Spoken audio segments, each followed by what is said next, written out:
느헤미야 8장 1절에서 6절 말씀 우리 교독하겠습니다. 이스라엘 자손이 자기들의 성읍에 거주하였더니 일곱째 달에 이르러 모든 백성이 일제히 수문 앞 광장에 모여 학사 에스라에게 여호와께서 이스라엘에게 명령하신 모세의 율법책을 가져오기를 청하매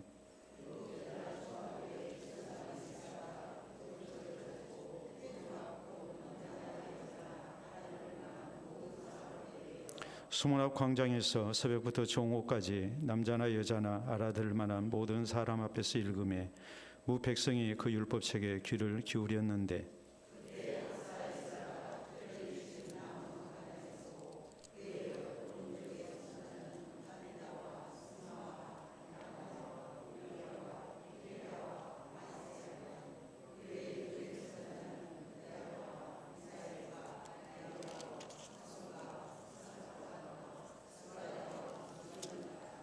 에스라가 모든 백성 위에 서서 그들 목전에 책을 펴니 책을 펼 때에 모든 백성이 일어서니라.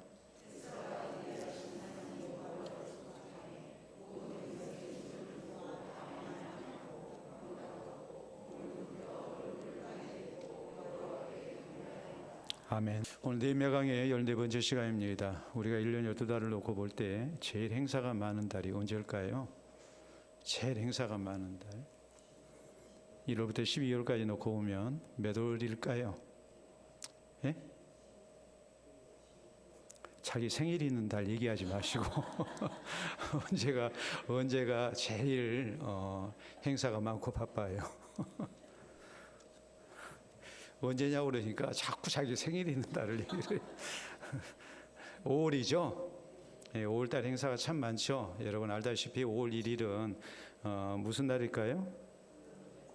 근로자의 날이라고 그러는데 실상은 근로자 날이 아니고 전 세계적으로 메이데이라 해서 노동절입니다.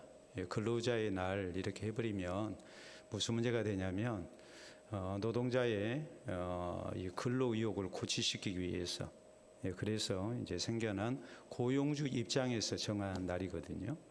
우리나라가 경제 개발을 하면서 우리가 더 많이 일해야 된다 해서 전 세계적으로 5월 1일을 메이데이 노동절로 지키는데 우리나라에서는 이날을 근로자의 날이라고 이제 쉬지를 아니했습니다. 지금도 안 쉽니다. 근데 노조가 있는 데서는 쉬나요, 안 쉬나요? 쉬죠. 공무원들은 쉬지 않습니다. 그러나 노조가 있는 그런 직장에서는 쉬어요. 한번 조사해 볼까요? 근로자의 날 5월 1일 날 노동절에 쉰다. 빨리빨리 손 들고 얘기를 해주세요. 손 드신 분들 있잖아요. 쉬어요.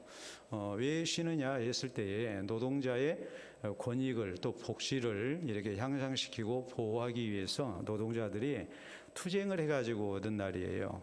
그래서 노동자들이 자본가들, 고용주와 이렇게 투쟁을 해서 승리한 날, 그날을 기념하고 또 이것을 전 세계에 이렇게 전파하고 그래서 전 세계 노동자들이 단결한 날, 그날이 바로 언제냐면 5월 1일이에요. 전 세계적으로 5월 1일은 동일하게 이렇게 노동절로 지킵니다. 그래서 나라에서는 지금까지도 계속 근로자의 날이라고 합니다만은 노동자들은 뭐라고 얘기합니까? 노동절이라고 그렇게 얘기를 하죠. 노동절이라는 표현이 맞습니다. 또 5월 달에 무슨 날이 있을까요? 5월 5일 어린이날이 있죠. 참 골치 아픕니다. 어린이날이 우리한테는 좀 편치가 않아요. 또 다음에 무슨 날이 있을까요? 5월 8일 어머니날, 확실히 어버이날 이제 목소리가 커졌습니다. 또 무슨 날이 있습니까? 예? 스승의 날 5월 15일 스승의 날 저한테 고맙다고 말하는 사람 한 사람도 없어요. 아무튼 간에 5월 15일은 우리가 스승의 날로 지킵니다. 또 다음 볼까요? 무슨 날이 있을까요? 예? 부부의 날은 언제일까요? 5월 21일입니다. 근데 성년된 자식들이 서운하게 우리가 5월 며칠을 빼면 안 되겠습니까? 19일을 빼면 안 됩니다. 5월 19일은 성년의 날입니다. 근데 그것만 우리가 또 얘기해 줘서는 안 되죠. 우리 광주 시민으로서는 절대로 잊지 말아야 할 5월 18일 광주 민중 항쟁 기념일이 있습니다. 잊어서는 안 되죠. 또 무슨 날이 있을까요? 예? 아무튼 많이 있는 것 같아요. 제가 계속 물으니까. 자, 5월 5일이 어린이날입니다. 근데 올해는 5월 5일이 초파일, 석가탄신이라고 겹칩니다. 그래서 5월 5일이 이제 어떻게 되겠습니까? 석가탄신일도 쉬는 날이잖아요. 그러니까 5월 5일이 월요일이고 5월 6일이 대체 휴일이 됐습니다. 아, 좋죠. 또 연휴가 또 며칠 이렇게 있는 거 아니겠습니까? 뭐 대충 우리가 그런 날들을 쭉 이렇게 들었습니다. 근데 거기서 끝나지 않습니다. 5월 31일 엊그제 정부에서 발표하기를 교육부에서 이런 얘기를 했습니다. 5월 31일을 바다의 날로 이렇게 지키겠다. 그래서 초등학교 3학년 국정교과서에 바다의 날을 이렇게 소개하겠다고 했습니다. 바다라는 것이 얼마나 환경이나 자원에 있어서 중요한지 그 가치를 이렇게 알려야 되겠다. 사실 바다의 날은 96년에 이미 법정 이 기념일로 제정이 됐습니다. 근데 우리가 전혀 지키질 않았어요. 그러다가 바다라는 것이 해양 자원이 또 환경 문제에 있어서 얼마나 중요한가 이것을 초등학교 다닐 때부터 교육을 시켜야 된다 해가지고 이제 5월 31일을 이렇게 바다의 날로 정해진 것을 교과서에 실어서 그래서 이제는 학생들이 다 공부하도록 배우도록 이렇게 해야 되겠다고 했습니다. 자, 5월 31일은 어떻게 해서 바다의 날로 정해졌을까요? 자, 신라 흥덕왕 시대에 유명한 해상왕 누가 있습니까? 장보고가 있죠. 장보고 장군이 완도 청해진에다가 이렇게 청해진을 만들고 그래서 서남부 해안에 그런 해상권을 장악을 했습니다. 그래서 우리나라가 해상 강국으로 등장을 한 거예요. 그렇기 때문에 5월 31일을 이렇게 바다의 날로 정했고 바다의 날로 정한 지 30년 만에 이제는 학생들에게 교육을 시켜야 되겠다고 이렇게 강조를 하게 된 거예요. 그래서 아마 올해부터 학생들은 다 바다의 날이 어떤 날인지 역사적인 것 그리고 그 소중함에 대해서 이렇게 배울 겁니다. 우리가 바다의 날이라는 것이 우리나라는 삼면이 바다로 둘러싸인 반도 국가거든요. 반도라는 말은 다른 게 아니고 절반이 섬이라는 말이에요. 우리가 절반이 섬이죠. 예? 그렇기 때문에 반도 국가로서 바다 어족 자원에 또 해양 자원의 그 소중함을 또 환경 문제에 있어서 그 소중함 중요성을 우리가 다 같이 배워야 할 필요가 있는 겁니다. 이렇게 5월은 굉장히 많은 기념일이 있습니다. 그리고 우리가 특별히 기억하고 또 소중히 여겨야 할 그런 아주 중요한 날입니다. 우리가 가정을 이루는 데 있어서 또 이 사회 구성원으로서 또 나라의 이 국민으로서 우리가 세상을 살아가는데 많이 신경을 쓰고 지켜야 할 그런 날들이 굉장히 많은 날입니다. 자, 이스라엘에는 달력이 두 가지가 있습니다. 자, 우리가 태양력이 있고 또 태음력, 음력이 있죠. 양력과 음력이 있는데 이스라엘에는 전통적으로 이제 달력이 두 가지가 있어요. 하나는 종교력이라는 게 있어요. 종교력이라는 것은 우리가 출애굽기 12장에 보면 하나님께서 이스라엘을 애굽의 노예 상태에서 해방시켜 주시고 유월절이라는 그런 이제 절기를 이렇게 지키도록 하셨습니다. 그리고 유월절이 있는 절기, 그러니까 이스라엘이 애굽에서 출애굽하게 된 해방되게 된 그 달을 그의 첫 달로 이렇게 정하게 했습니다. 그런데 문제는 종교력만 있는 게 아니고 일반 백성들이 지키는 이제 이 민력이라는 게 민간력이라는 게 있습니다. 원래 달력이 있지 않겠습니까? 그래서 이제 민력이라는 민간력이 있는데 종교력과 이 민력이 일치하지가 않아요. 우리가 양력과 또 음력이라는 것이 꼭 일치하지가 않죠. 뭐 한 달 아니면은 뭐 한 달 반, 두 달 정도 이렇게 차이가 나지 않습니까? 태양력으로는 1년 지구 자전 이 공전 주기가 365일에서 약간 더 되는데 태음력으로는 일반적으로 354일이거든요.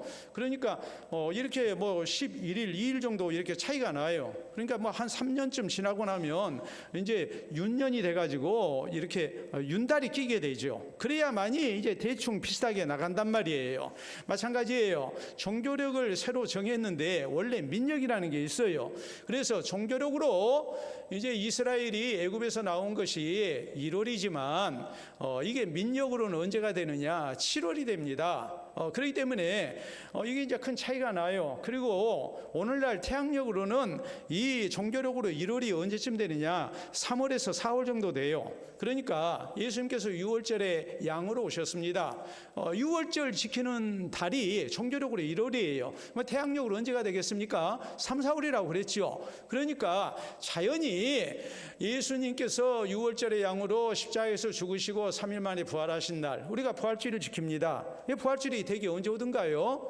3월, 4월에 오잖아요. 이것이 이제 종교력과 그리고 민력과 그리고 태양력의 이제 차이거든요. 그러면은 이 종교력으로 7월이 됐을 때가 이스라엘 백성들에게는 가장 바쁜 때예요. 왜 바쁘냐?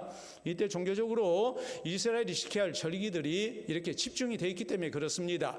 자, 7월 1일이 되면 민력으로 이제 새해가 이렇게 시작이 되는 겁니다. 이게 이스라엘 백성들이 나팔절이라 해서 7월 1일 날은 나팔절 신년절로 지켜요. 우리가 송구영신 예배 드리고 1월 1일을 우리가 맞이하는 것처럼 이때 나팔절, 전국의 나팔을 불고 새해가 왔다는 것을 알린 가운데 하나님 앞에 1월 1일 나팔절을 지켜야 됩니다. 자, 7월 10일이 되면 어떤 날이 있느냐? 이날은 대속죄일이에요. 하나님 앞에 1년 동안 지은 모든 죄를 한꺼번에 용서받는 그런 중요한 날이에요. 물론 그 전에도 죄 짓고 그러면 하나님 앞에 제물을 바치고 회개하고 용서받고 그랬어요. 그러나 죄라는 것이 두 가지 문제가 있어요. 하나는 뭐냐면 내가 잊어버리는 죄가 있어요. 죄인 줄 모르고 넘어간 죄가 있어요. 이것도 용서를 받아야 된단 말이에요. 또 하나, 죄의 문제를 놓고 볼 때 한 개인의 죄가 있는가 하면 공동체적인 죄가 있어요. 민족적인 죄가 있어요. 나라가 짓는 죄가 있어요. 이것은 어느 한 개인이 짊어지기가 곤란하단 말이에요. 그렇기 때문에 대속죄일이 되면은 이렇게 대속죄 제사를 드리는 겁니다. 원래는 속죄일인데 한꺼번에 다 용서받는다 해서 우리가 쉽게 얘기하자면 보통 때 청소를 해도 우리가 1년에 한두 차례 뭐합니까? 대청소하는 것처럼 우리의 영혼을 정결케 하는 영적인 대청소를 하는 거예요. 이게 대속죄일이에요. 그래서 속죄일이라는 명칭이 대속죄일이 된 거예요. 이렇게 이제 지켜야 해요. 그 다음에 이제 7월 14일이 되면 또 지키는 아주 중요한 절기가 있어요. 그 절기가 뭐냐면 바로 장막절, 초막절이에요. 한 해의 모든 추수를 마치고 지키는 절기란 말이에요. 우리로 얘기하자면 오늘날 추수감사주일이죠.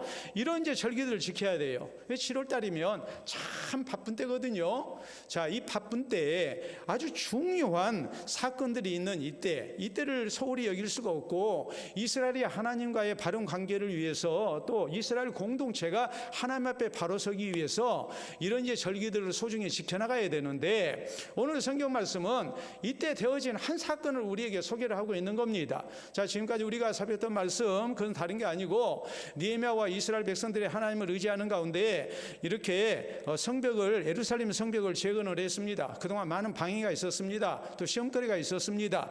여러 가지 어려움이 있었습니다. 이런 것들을 다 극복하고 저희는 52일 만에 예루살렘 성벽을 재건을 했습니다. 재건을 했는데 예루살렘 성벽을 재건했다고 해서 모든 것이 끝났느냐? 그건 절대 아니었단 말이에요. 왜요? 이스라엘은 나라가 하나님의 징벌 속에서 멸망을 당하게 된 것, 그것은 성전이 없어서 멸망당한 것도 아니고 예루살렘 성벽이 세워지지 아니해서 멸망당한 것도 아니고 그 전에 그보다도 더 웅장한 성전이 있었고 견고한 성벽이 있었음에도 불구하고 이스라엘이 무너졌습니다. 징벌을 받아서 나라가 망했고 이방 땅에 이렇게 70년 포로 생활을 해야 하는 그런 비천한 처지가 되고 말았습니다. 그러다 하나님 은혜 가운데 저희가 귀환을 했죠. 자, 성전을 재건했습니다. 옛날 성전에 비하면 초라합니다. 또 우리가 생각을 하면 예루살렘의 성벽 재건했지만 그 옛날에 쌓았던 성벽과는 비교하기가 좀 곤란하지요. 그런데 느헤미야와 이스라엘의 지도자들, 특히 학사 에스라를 중심으로 한 이스라엘의 영적인 지도자들은 이제 이 시대 우리가 뭘 해야 되느냐? 자, 성벽을 쌓았으니까 우리가 열심히 경제 활동하고 우리가 이렇게 살면 나라가 부강해지느냐? 그렇게 생각 안 했습니다. 이 백성들이 생각했던 것은 뭐였냐면 우리나라가 왜 망했느냐? 왜 우리가 하나님을 잘못 섬기고 망하게 됐느냐? 그것은 다름이 아니라 하나님 말씀을 떠났기 때문이라는 결론을 내린 거예요. 그렇기 때문에 성전이 있고 거기서 하나님 앞에 열심으로 예배를 드리고 성벽을 쌓고 군대가 있었고 했지만 또 활발한 외교 활동을 했지만 이스라엘이 하나님의 징벌 속에 나라가 망했습니다. 이런 모든 원인은 뭐였느냐 했을 때 신앙적 원인이었어요. 예배가 형식화됐습니다. 그리고 하나님의 말씀이 선포되지만 그 말씀대로 살지 아니했습니다. 그리고 하나님 의지하기보다는 강대국 의지하고 저희가 잘못된 인간적인 방법으로 혹은 군대 의지하고 해서 나라를 지키려고 했습니다. 이런 것이 하나님 보시기에는 불신앙의 모습이었고 결국 하나님의 징벌로 나라가 망하고 만 거죠. 그러니까 이제 우리가 해야 할 일이 무엇인가? 귀한 백성들이 성전을 건축했고 또 무너진 성벽을 쌓습니다. 이제 우리가 뭘 해야 할 것인가 했을 때 자연스럽게 결론이 내려진 거예요. 그것은 뭐냐면 우리가 하나님의 말씀을 배워야 되겠다. 하나님의 말씀을 통해서 우리의 심령이 부흥돼야 되겠다. 우리가 하나님 앞에 하나님의 말씀으로 새로워지지 아니하고는 우리가 과거의 잘못이 반복될 수밖에 없다. 이것을 저희는 깨닫고 학사 에스라를 중심으로 해서 이 백성들이 모여서 이 성경적인 그런 신앙을 바로 세우기 위한 부흥운동을 했다는 것이 오늘 성경 말씀에 있는 중요한 내용이에요. 자, 그래서 1절로 2절에 보면 나팔절에 되어진 사건이라고 이렇게 기록이 되죠. 이스라엘 자손이 자기들의 성읍에 거주하였던 7째 달에 이르러 모든 백성이 일제히 수문학 광장에 모여 학사 에스라에게 여호와께서 이스라엘에게 명령하신 모세의 율법책을 가져오기를 청하며 7째 달 초하루에, 그러니까 나팔절입니다. 제사장 에스라가 율법책을 가지고 회중 앞 곧 남자나 여자나 알아들 만한 모든 사람 앞에 이르러서 이렇게 성경을 읽고 이제 이 성경을 통해서 저희의 신앙을 새롭게 했다라는 것이 이제 이 7장에서 이 8장에서 강조하는 그런 내용이에요. 자, 예루살렘 성벽 쌓았는데 얼마나 고생하고 쌓았습니까? 그러면 우리 같으면 뭐 하겠어요? 준공식 하고 또 이로 인해서 잔치 벌리고 막 했겠죠. 근데 그런 거 안 했어요. 그런 거 안 하고 이 백성들은 7월 1일부터 이 나팔절에 성경을 모든 백성들이 모여서 성경 읽고 하나님 말씀으로 우리의 신앙을 바로 세워야 된다. 우리나라를 바로 세워야 된다. 이렇게 결론을 내린 거예요. 그래서 진정한 신앙적인 나라를 재건하기 위한 운동을 이렇게 하나님의 말씀으로 이제 시작을 했다. 본질적인 회복 운동을 이렇게 벌이게 됐다라는 것이 오늘 본문에 있는 내용입니다. 자, 이 사건을 통해서 우리가 먼저 살펴야 할 말씀이 있습니다. 그것은 뭐냐면 서로 모이기를 힘쓰는 가운데 하나님의 말씀을 사모했다는 사실이에요. 자, 1절부터 다시 봅니다. 이스라엘 자손이 자기들의 성읍에 거주하였던 7째 달에 이르러 모든 백성이 일제히 수문학 광장에 모여 학사 이스라엘에게 여호와께서 이스라엘에게 명령하신 모세의 율법책을 가져오기를 청하며 7째 달 초하루에 제사장 에스라가 율법책을 가져오고 회중 앞 곧 남자나 여자나 알아들 만한 모든 사람 앞에 이르러라고 이렇게 성경은 말씀이 기록되거든요. 또 3절은 뭐라고 그럽니까? 수문학 광장에서 새벽부터 정오까지 남자나 여자나 알아들을 만한 모든 사람 앞에서 읽으며 뭇 백성이 그 율법책에 귀를 기울였는데 라고 말씀을 합니다. 자, 예루살렘 동쪽 문이 있는데 그 동쪽 문을 가리켜서 수문이라고 그럽니다. 수문이라고 하는 이유는 물 숫자거든요. 그쪽에 이제 기온샘이라는 샘이 있어요. 그 물을 가져다 이스라엘 백성들이 먹었거든요. 그러니까 물을 치고 그 문을 들랑달랑 했기 때문에 그래서 그 문을 가리켜서 우리나라는 서울에 뭐라고 그랬습니까? 사대문이라고 그랬죠. 동쪽에 있으면 동대문, 서쪽에 있으면 서대문 이런 식으로 이름을 지었잖아요. 물론 다른 이름이 있어요. 뭐 돈이문이랄지 뭐 이런 식의 다른 이름이 있습니다. 우리가 남대문이라 하지 않고 뭐라고 그럽니까? 숭례문이라고 하지 않습니까? 그래서 6.25의 가르침을 따라서 이제 이름을 지었어요. 그러나 우리는 편리하게 이렇게 동서남북을 따서 이제 동대문, 서대문, 남대문 이렇게 부르는 겁니다.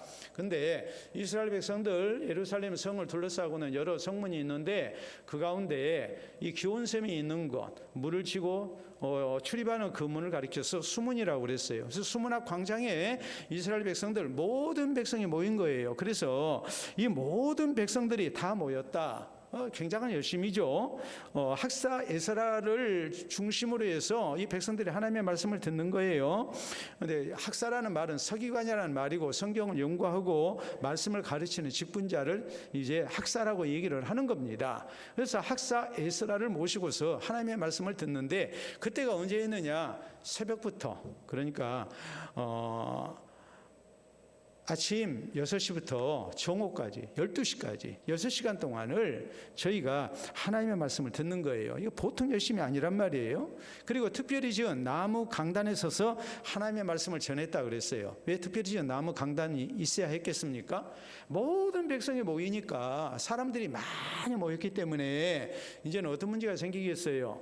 어쩌 뒤에 있는 사람은 앞에 있는 학사가 보이지가 않아요. 그러니까 자연히 특별하게 나무 강단을 지어가지고 이렇게 이제 높인 거예요. 높여서 저 뒤에 있는 사람들도 다 볼 수 있도록 그렇게 했단 말이에요. 그래서 모두가 다 하나님의 말씀에 이렇게 집중하게 한 거예요. 근데 우리가 이 느헤미야서 6장 15절에 있는 말씀을 보면 예루살렘 성벽이 완공된 때가 언젠가, 그 완공된 때가 바로 6월 25일이라고 나와요. 그러면 지금 7월 1일이거든요. 실제적으로 며칠밖에 차이가 안 납니까? 닷새밖에 시간이 안 나거든요. 닷새 동안 뭐 했을까? 자, 그동안 성벽 쌓느라고 고생을 했고, 이제 잠깐 집에 가서 뭐 집에 왔다 갔다 하면 여기서 뭐 우리가 용봉동에서 저기 중동에 왔다 갔다 하는 거리가 아니고 이제 멀리서 다 차출해 가지고 와가지고 그래서 예루살렘 성벽을 쌓잖아요. 그리고 또 예루살렘 성벽에 성을 이렇게 지키기 위해서 인구 재배치 사업도 하고 했잖아요. 그러니까 자기 집 다녀오고 하는 것이 뭐 2, 3일은 걸렸을 거란 말이에요. 그러니까 잠깐 쉬고 2, 3일 또 소요되는 시간을 계산하면 저희는 전혀 다른 일 하지 않고 성벽을 쌓고 난 다음에 바로 7월 1일 새해가 되니까 이제 이 나팔절에 다 모여가지고 하나님의 말씀을 이렇게 듣는 거예요. 근데 이게 어떻게 됐느냐? 모든 백성들이 모였다라고 이렇게 성경은 지금 강조를 하고 있거든요. 여러분, 이 백성들이 생각할 때 야, 우리가 성전 있고 또 성벽을 쌓았으니까 이제는 다 했다. 그렇게 생각 안 했습니다. 인구 재배치 사업 했으니까 이제는 다 자기 집 앞에 지키고 하면은 우리나라가 튼튼해질 것이다. 그렇게 생각 안 했어요. 근본적으로 우리 조상들이 왜 망했는가? 그것은 하나님의 말씀을 멀리했기 때문에 망했다. 하나님의 말씀을 우리가 바로 알고 이 말씀을 따라 살지 아니하고는 우리가 절대로 소망이 없다는 것을 저희는 깨닫고 백성들이 원해가지고 학사 에스라를 모셔다가 하나님의 말씀을 이렇게 열심히 듣는 거예요. 그런데 어느 정도로 열심으로 들었느냐? 우리가 8장에 있는 말씀을 보면 우리가 지금 1절부터 시작해서 잠깐 이렇게 3절까지 봤습니다만 4절에도 나오고 이게 8장에만 모든 백성이라는 말이 몇 번 나오냐면 무려 14번이나 나와요. 모든 백성이 모여가지고 하나님의 말씀에 대한 열심을 가진 거예요. 여러분, 그렇기 때문에 우리의 신앙이 바로 지켜지기 위해서 우리에게 필요한 것이 무엇일까요? 우리가 개인적으로 신앙이 성장하고 또 주님께서 허락하신 교회가 든든히 서가기 위해서 우리에게 필요한 것은 다른 거 아닙니다. 하나님의 말씀에 대한 열심이 있어야 돼요. 모두가 다 자발적인 열심을 가져야 돼요. 그래서 우리가 모이기를 힘쓰는 가운데 열심으로 하나님 앞에 예배드리고 하나님의 말씀을 배우는 수고가 우리에게 있어야 해요. 그렇지 않으면 교회는 절대 바로 설 수 없습니다. 아무리 수가 많이 모인다 할지라도 그럼 병든 교회가 되고 말아요. 건강한 교회가 되기 위해서는 또 우리가 건강한 신앙을 갖기 위해서는 열심을 가지고 모이는 가운데 하나님의 말씀을 가까이 하는 노력이 우리에게 필요하단 말이에요. 여러분, 초대 예루살렘 교회가 왜 그렇게 건강했습니까? 건강한 거 다른 거 아니죠. 날마다 모이기를 힘썼다 그랬거든요. 또 여러분, 우리 예수님의 부활하신 모습을 다른 제자들 다 모여서 봤습니다. 모여서 봤기 때문에 예수님이 말씀하신 대로 분명히 부활하셨다는 것을 믿었어요. 근데 예수님 제자 가운데 가룟 유다는 스스로 목숨을 끊었고 11명의 제자 가운데 예수님의 부활을 다 믿어도 의심하는 한 사람이 있었어요. 누구였습니까? 도마였죠. 근데 성경은 뭐라고 말씀합니까? 도마는 예수님이 부활하신 예수님이 제자들 가운데 나타나실 때 도마는 없었다 그랬어요. 없었어요. 없으니까 다른 제자들이 예수님이 정말 부활했다, 부활하셨다, 우리가 봤다 해도 나는 못 믿겠다 그러는 거예요. 여러분, 설교학에서 이렇게 얘기합니다. 설교가 뭐냐? 설교는 죽어가는 사람이 죽어가는 사람에게 전하는 것이 설교다 그래요. 그러니까 설교자는 어쩌면 오늘 내가 마지막 설교를 할지 모른다라는 생각을 하고 설교를 해야 해요. 또 설교 말씀을 듣는 성도들은 오늘 어쩌면 내가 참석한 이 예배가 내 인생의 마지막 예배일 수도 있다고 생각하고 예배를 드려야 돼요. 그리고 하나님의 말씀을 받아야 돼요. 그렇게 하나님의 말씀을 우리가 모여서 듣는다는 것이 굉장히 중요하다는 것을 알아야 해요. 우리가 하나님의 말씀을 뭐라고 얘기합니까? 생명의 양식이라고 그래요. 영혼의 양식이라고 그래요. 육신의 건강이라는 것도 불규칙적인 식사를 하고 자주 우리가 식사를 거른다면 건강할 수가 없습니다.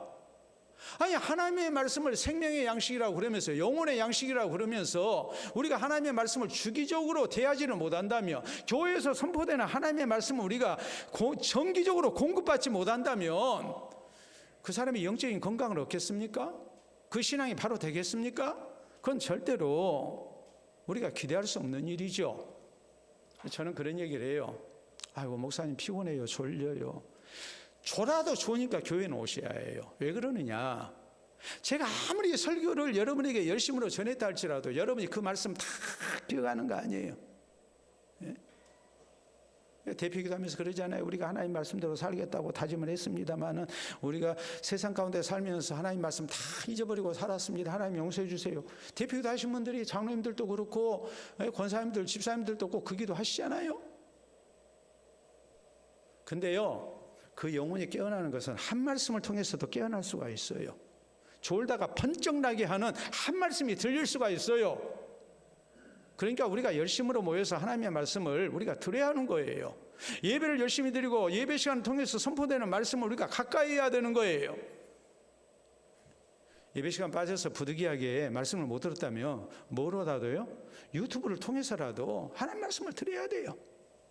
교회에서 다 링크 주소 보내주잖아요.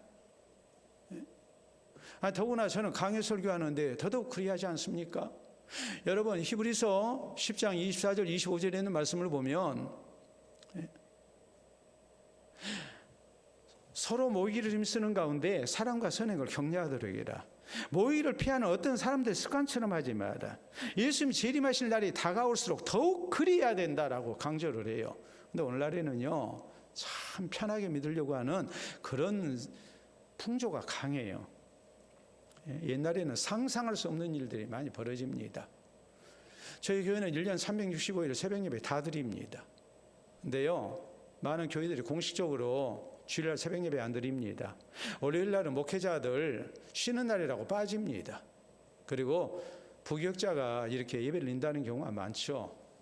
토요일 날은 금요일 날 심야 기도 했다고, 그 심야 기도도 8시에 모여서 9시에 모여서 1시간 하고 심야 기도 했대요. 옛날에 철야기도 할 때 그 얘기를 가지고 하는 거예요. 그래가지고 옛날 철야기도 해도 우리도 이해했잖아요. 철야기도 하고 그 다음에 뭐 했습니까? 새벽 예배 드리고 헤어졌어요. 근데 지금은 심야기도 하면서 그 다음날 새벽 예배 안 드립니다. 그래서 일주일에 사흘을 공식적으로 빼먹어요. 그것만이 아니죠.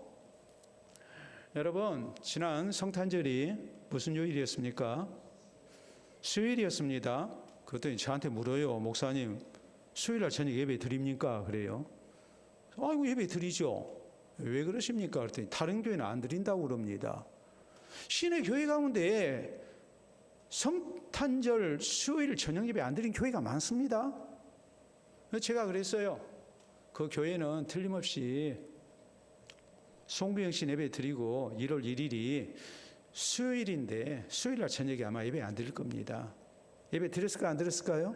또 안 드려요. 자,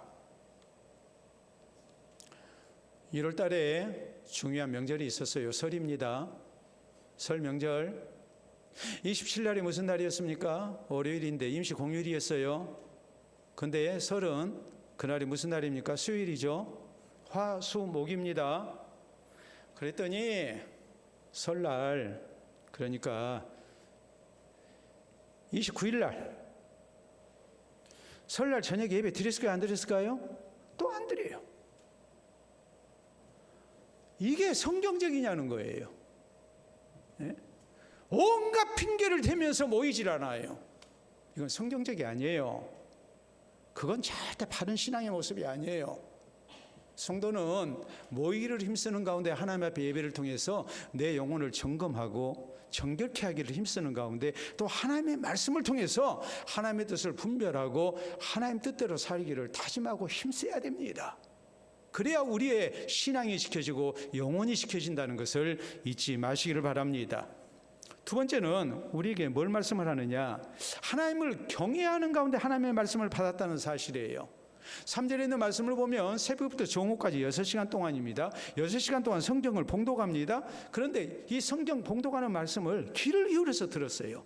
6시간 동안 앉아있으라 해도 힘들 텐데 6시간 동안 뭐 했어요? 서서 들었어요. 우리가 일반적으로 그래요. 교육학에서 15분 이상 주의를 집중하기가 쉽지가 않습니다. 15분 지나면 자꾸 딴짓해요. 그러니까 가르치는 사람은 주의력이 흐트러지지 않도록 적당하게 유머도 섞어가면서 또 집중을 시키면서 혹은 PPT 이런 영상을 통해서 주의를 집중시켜야 됩니다. 근데요, 그때는 그런 게 있었습니까? 그냥 성경 말씀을 읽는 거예요. 몇 시간 동안을? 6시간 동안을 서서 들어요. 하나님의 말씀을 집중해서 듣고 있는 거예요. 우리가 5절에 있는 말씀을 보면 학사 이스라가 성경을 펴니까 백성들이 다 뭐 했어요? 다 일어났어요. 자리에 앉아있다가 다 일어났어요. 자리가 있다고 그래서 의자에 앉았다는 말이 아니에요. 땅바닥에 앉았다가 다 일어난 거예요. 그리고 하나님의 말씀을 6시간 동안 들은 거예요. 왜 이러셨겠습니까? 하나님에 대한 경외심, 또 하나님의 말씀을 잘 받겠다는 다짐을 한 거예요. 그 자세를 통해서 보인 거예요. 그렇기 때문에 하나님에 대한 경외심과 더불어서 말씀을 전하는 설교자에 대한 예의를 갖춘 거예요. 그리고 하나님의 말씀을 받은 거예요. 여러분, 우리가 하나님의 말씀을 어떻게 받아야 되는가? 우리 교회에서는 다행스럽게 제가 하도 강조를 많이 해서 오늘 또 우리 권사님 기도하실 때 목사님을 통해 주시는 하나님의 말씀 우리가 받습니다 라고 이렇게 이제 기도를 하셨습니다. 근데 어떤 분들은 그런 식으로 기도를 하죠. 목사님 말씀하실 때 우리가 잘 듣게 해주시고. 사람 말이 아니에요. 하나님의 말씀을 받는 거예요. 설교자는 대언자예요. 대언자이기 때문에 사람이 하나님의 말씀을 전하지만 그 말씀을 하나님의 말씀으로 받는다는 자세를 우리가 갖춰야 된단 말이에요. 선지자들이 하나님의 말씀을 전할 때 어떻게 전했습니까? 선지자는 앞선 자의 알지자입니다. 하나님의 말씀을 먼저 받아서 깨닫고 백성들에게 전하는 사람, 전달자가 바로 선지자거든요. 선지자가 하나님의 말씀을 전할 때 어떻게 전했습니까? 여호와께서 가라사대, 여호와께서 말씀하시기를. 내가 아니에요. 선지자를 통해서 하나님이 지금 말씀하고 계시는 거예요. 고넬료가 베드로 사도를 청해서 예수 그리스도의 복음을 들을 때 우리가 사도행전 10장에 보면 미리 와서 기다립니다. 그리고 베드로 사도가 들어오니까 고넬료는 로마 군대의 장교입니다. 베드로는 식민지 백성입니다. 그런데 뭐 했습니까? 엎드려서 절을 했습니다. 이 절이 그냥 절이 아니에요. 베드로가 고넬료를 일으켜 세우면서 말합니다. 일어나라, 나도 사람이다 그랬거든요. 신에게, 하나님께 경배하는, 엎드려서 절을 하는 모습을 갖췄단 말이에요. 그러니까 말려요. 일어나라, 나 하나님 아니다, 나 사람이다 그랬거든요. 그랬더니 고넬료가 뭐라고 그럽니까? 우리가 당신을 통해서 주시는 하나님의 말씀을 듣기 위해서 다 하나님 앞에 있습니다 그랬어요. 여러분 지금 하나님 앞에 계십니까? 그게 아니지 않습니까? 하나님 앞에서 우리가 어떻게 하나님의 말씀을 받아야 되는가? 우리가 다시 한번 생각해야 됩니다. 여러분 제 얘기 하나 할게요. 제가 동네에 우리 뭐 관리인들이랄지 아니면 동네 아는 분 만나고 또 운전하신 분들 만나고 하면 제가요 새벽에도 항상 그렇게 합니다. 딱 그 자리에 서서 초등학교 1학년 때 배운 인사법대로 제가 인사를 드립니다. 그러면요 그분들이 어떻게 한 줄 알아요? 그분들도 서서 똑같이 나처럼 인사해요. 차 안에 앉아 계신 분들이 일어나서 나와가지고 제게 모자 벗고 공손하게 인사합니다. 그게 서로 예의잖아요. 지나가면서 안녕하세요 이렇게 인사 안 합니다. 우리가 하나님 앞에 예배를 드리는데 하나님 앞에 하나님의 말씀을 우리가 어떻게 받아야 될 것인가? 데살로니가전서 2장 13절에 있는 말씀을 보면 데살로니가 교회의 그 모범적인 아름다운 신앙생활의 근거를 바울은 이렇게 말합니다. 우리가 전한 바 하나님의 말씀을 너희가 받을 때 사람의 말로 받지 아니하고 하나님의 말씀으로 받음이 진실로 그러하다. 이 말씀이 믿는 자 가운데 역사하느니라 그랬어요. 사람이 전하지만 하나님이 우리에게 말씀하신다 생각하고 하나님의 말씀으로 받은 거예요. 그러니까 신앙생활 잘할 수밖에 없는 거죠. 여러분, 학생이 수업을 할 때 수업 태도를 보면 공부를 잘할지 못할지 우리가 다 짐작할 수 있습니다. 한 개인의 신앙 상태도 마찬가지입니다. 하나님의 말씀에 대해서 어떤 태도를 가지고 말씀을 받고 있는가? 하나님 앞에 다리 꼬고 앉아서 말씀 받는다 할지 팔짱 끼고 말씀 받는다 할지 아니면 설교자를 평가하는 식으로 말씀을 받는다면 그 사람의 신앙이 정상일 수가 없죠. 정말 진지한 모습으로 설교에 집중해서 오늘 하나님이 나에게 무엇을 말씀하시는가를 생각하고 말씀을 받아야 하지 않겠습니까?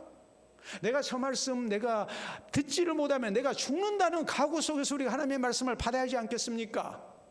그래야 우리의 신앙이 살죠. 우리의 영혼이 살죠. 또 내가 살죠.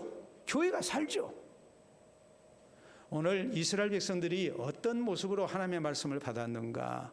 하나님의 말씀 앞에 말씀을 전하는 자 앞에 예의를 갖추고 하나님 앞에서 말씀을 받고 있는 이 태도, 자리에서 일어나서 다 서서 경건된 모습으로 하나님의 말씀 놓치지 않기 위해서 무려 6시간 동안을 하나님의 말씀을 받았다는 사실을 생각하면서 우리에게 이런 진실된 모습의 하나님의 말씀을 받는 자세 우리에게 있기를 바랍니다.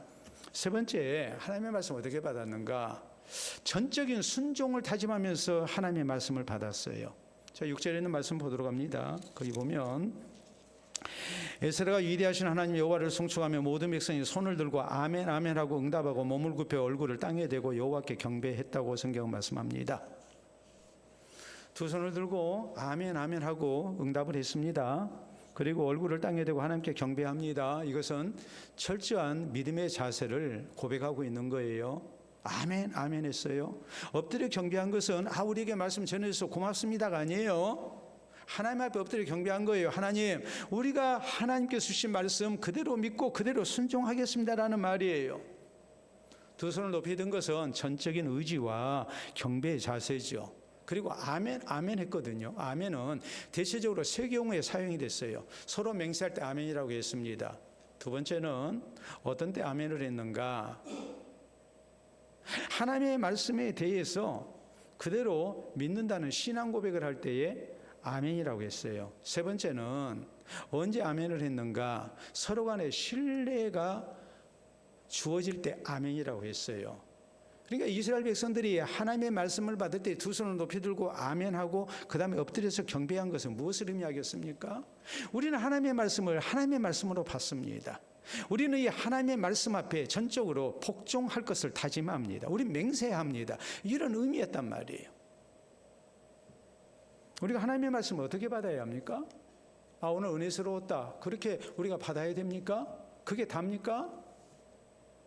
하나님의 말씀은 하나님의 말씀으로 받아야죠. 그리고 하나님의 말씀 앞에 아멘하면서 전적인 순종을 우리가 다짐을 해야죠.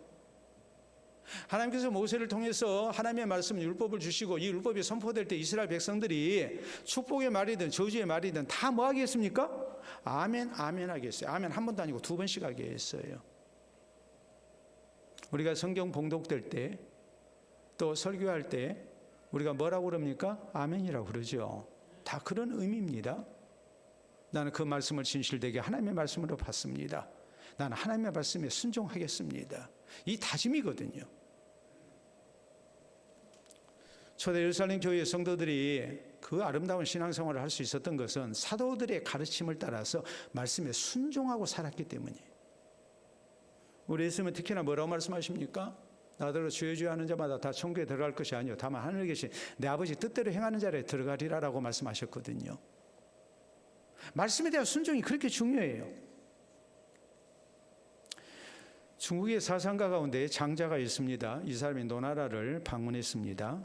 노나라의 통치자인 애공이라는 사람이 장자를 이렇게 대우를 안 해줘요. 그러면서 하는 얘기가, 선생님께서 우리나라를 방문해서 도를 가르치겠다고 그러는데 우리나라에서는 유생들이 많습니다. 그렇기 때문에 굳이 당신의 가르침을 받을 사람이 아마 거의 없을 겁니다. 그랬어요. 우리나라 왜 왔냐? 우리는 당신이 가르치려고 하는 거 다 알고 있다 이 말이에요. 그러니까 장자가 이런 얘기를 해요. 내가 보기에는 너 나라에는 유생이 별로 없습니다. 그랬어요. 이게 무슨 소리를 하는가? 너 나라 사람들 대부분이 유복을 입고 다닌다 그랬어요. 유복이라는 것은 내가 유교의 가르침을 따른다는 증거로서 우리가 학생으로 얘기하자면 뭘 입은 거예요? 교복을 입는 거거든요.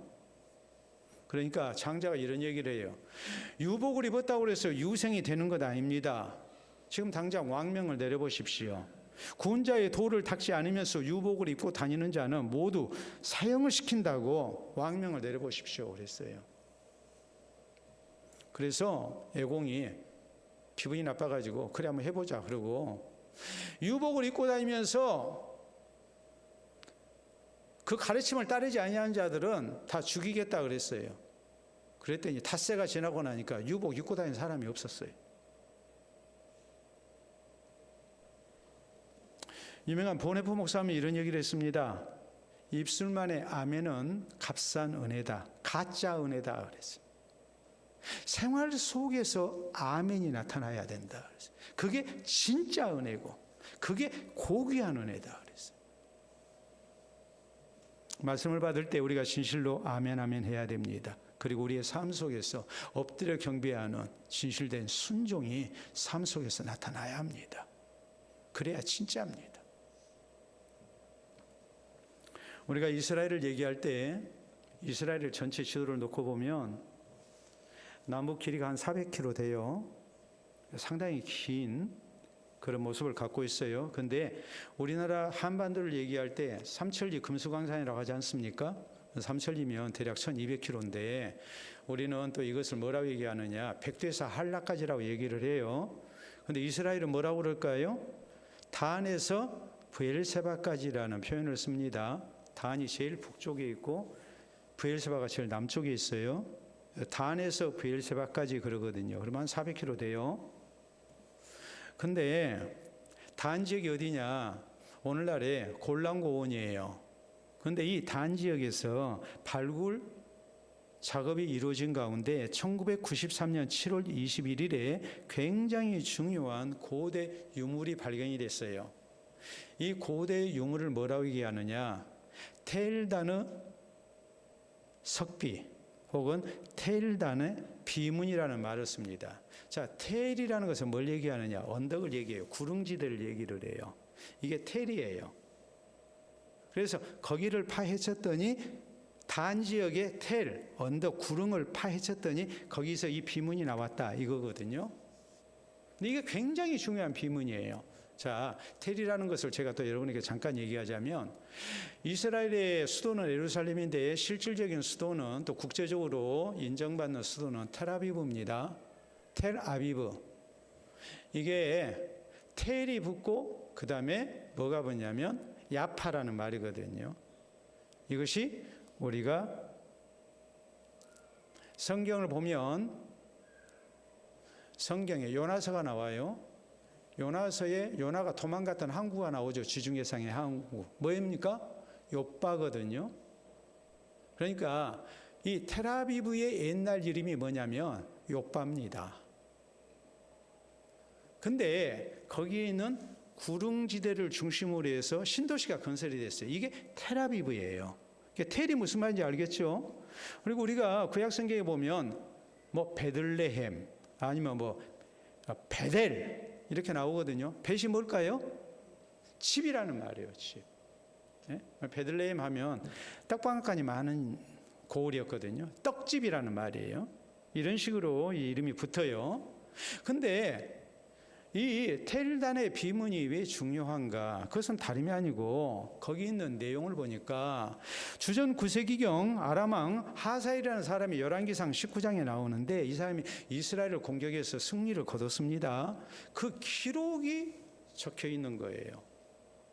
근데 이게 굉장히 중요한 이유는 뭐냐면 그 내용 가운데 다윗의 집이라는 단어가 나와요.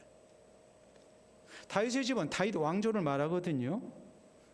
근데 다윗이라는 인물에 대해서 우리가 성경 이스라엘 역사서 외에 다른 기록에 다윗 왕조가 안 나와요. 그러니까 이건 성경이 전설이다. 이건 가공된 이야기다 그랬거든요. 근데 놀랍게도 이 텔단의 비문에서 거기 기록된 글에 다윗 왕조가 언급이 되고 있는 거예요. 여러분 이때가 언제인 줄 아세요? 우리나라 삼국시대는요 주전 100년경부터 시작해가지고 주 한 600년 그때까지가 고구려가 망할 때까지, 그래서 통일 신라가 이루어질 때까지 그때가 삼국시대입니다. 그러니까 지금부터 대략적으로 뭐 한 1400여 년밖에 안 됐어요. 그 전에 우리나라는 무슨 시대입니까? 고조선. 고조선 시대는 주전 5세기경부터 시작이 됐어요. 그러니까 주전 5세기에서 주전 한 100년 정도 돼가지고 고조선이 망했거든요. 그러니까 400년대예요. 다윗 왕조는 언제냐? 다윗 시대는 주전 900년대예요. 그러니까 우리나라 고조선보다도 500년이 빨라요. 우리나라 역사를 얘기하면 우리는 고조선 얘기하면 아주 전설적인 얘기로 생각을 해요. 근데 다윗 왕조는 그보다도 500년 더 앞섰어요. 그러니까 다른 역사 기록에 다윗 왕조가 안 나오니까 다윗 왕조라는 것이 성경의 다윗 왕조가 이게 거짓말 아니냐 이랬단 말이에요. 그랬는데 텔단의 비문에서 발굴이 돼가지고 이스라엘의 역사가 아닌 아람의 역사 속에서 성경의 내용이 그대로 나온 거예요. 자, 우리가 한번 보도록 하겠습니다. 그래서 이스라엘 박물관 가면 이것이 굉장히 중요하게 보물 취급을 받습니다. 한번 보도록 하겠습니다. 여러분 보시게 되면 저게 텔단의 비문이 발굴될 때 사진이에요. 자, 그 다음 사진을 보시게 되면 이제 이것을 맞춰가지고 저렇게 글을 이제 맞춰서 이렇게 해독을 한 거예요. 그리고 이스라엘 국립박물관에 전시된 모습은 이렇게 되어 있어요. 여러분 보시게 되면 하얗게 한쪽에 쓰여져 있죠. 그 말이 뭐냐면 다윗 왕조라는 말이에요. 다윗 시대가 분명히 있었다. 이 말은 다른 말로 얘기하자면 성경의 역사가 진짜다 가짜라는 얘기예요. 진짜라는 말이에요. 하나님의 말씀이 전혀 거짓이 없다는 것이 입증이 된 사건이에요. 그렇기 때문에 텔단의 비문이라는 것이 이스라엘 사람들에게 있어서 또 우리 기독교인에게 있어서 엄청나게 중요한 역사적 유물이 되어 있는 거예요. 하나님의 말씀의 진실성을 증거하는 증거품이 되고 있는 거예요. 여러분 하나님의 말씀은 거짓이 아니에요. 하나님의 말씀이 우리를 구원의 길로 인도해요. 하나님의 말씀대로 우리가 살아야 우리의 신앙이 건강하고 우리의 영혼을 지켜나갈 수가 있어요. 그렇기 때문에 우리가 하나님의 말씀을 소중히 여겨야 됩니다. 이 말씀을 우리가 소중히 여기기 위해서 우리에게 필요한 것이 무엇입니까? 모이를 힘쓰는 가운데 하나님의 말씀을 우리가 잘 받아야 해요. 하나님의 말씀 앞에 우리가 참으로 진실된 모습으로 우리가 아멘하고 받아야 돼요. 그 말씀에 순종하고 우리가 살아야 돼요. 그래서 우리의 개인적으로 건강한 신앙생활을 하고 또 우리의 신앙이 하나님 앞에 바른 모습이 되고 건강한 교회를 우리가 세우는 가운데 이 생명의 말씀 영혼의 양식되는 하나님의 말씀을 또 널리 증거해서 더 많은 생명들을 구원의 길로 인도하는 데 귀하게 쓰임받는 우리 모두가 될 수 있기를 바랍니다. 우리 함께 기도합니다. 우리 기독교를 가리켜서 말씀의 종교라고 말합니다. 하나님의 말씀은 우리의 신앙과 행위의 정확무한 유일의 법칙입니다. 하나님의 말씀이 없는 기독교 신앙 있을 수가 없습니다. 하나님의 말씀 없는 교인 존재할 수 없습니다. 예배의 핵심과 절정은 바로 설교 시간입니다. 그러니까 제일 긴 거예요. 오늘 하나님의 말씀 앞에 내가 얼마나 말씀 사모하고 모이기를 힘쓰고 있는지, 또 하나님 말씀 받을 때 정말 하나님을 경외하고 있는지, 또 하나님의 말씀 앞에 진실된 아멘 속에 전적인 순종을 힘쓰고 있는지 다시 한번 살피며 귀한 다짐의 기도가 있기를 바랍니다.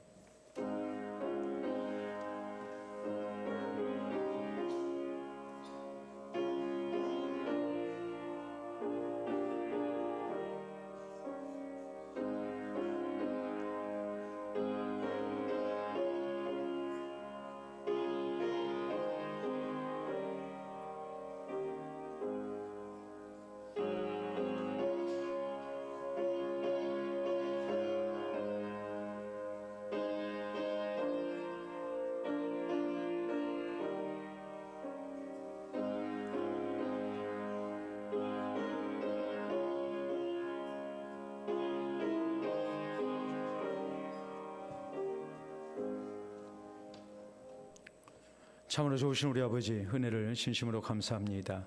하나님의 말씀을 통하여서 우리를 구원의 길로 인도하시고, 또 하나님의 말씀을 통하여 우리의 신앙을 늘 돌아보며 하나님 앞에 합당한 모습으로 신앙 지켜나가고 또 주의 백성으로 살기를 힘쓸 수 있도록 은혜에 은혜 주신 줄로 믿고 감사와 영광을 돌려드립니다. 항상 주의 말씀의 소중함을 기억하여 우리가 이 말씀의 은혜를 사모하며 모이기를 힘쓰게 하시고 하나님 말씀 가까이 하기를 원합니다. 또 하나님을 경외하는 가운데 진실된 모습으로 그 말씀을 소중히 여기고 아멘으로 잘 받기를 원합니다. 말씀을 통하여 하나님의 뜻을 분별하여 우리가 그 말씀대로 순종하며 살기를 원합니다.